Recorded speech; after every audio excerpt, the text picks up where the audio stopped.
Hello and welcome to the Apple Report. I'm Mark Gurman. Today,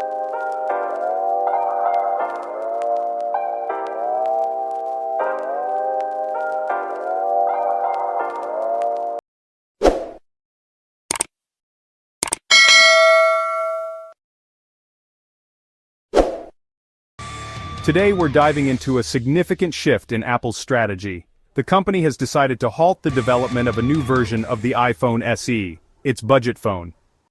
This move signals a renewed focus on high-end features and premium devices, as Apple aims to further differentiate its products in a competitive market. Next, let's discuss Apple's ongoing efforts to develop its own in-house modem. The company is making strides in this area, with plans to integrate its modem into future devices. However, challenges remain, particularly in achieving performance parity with existing market leaders.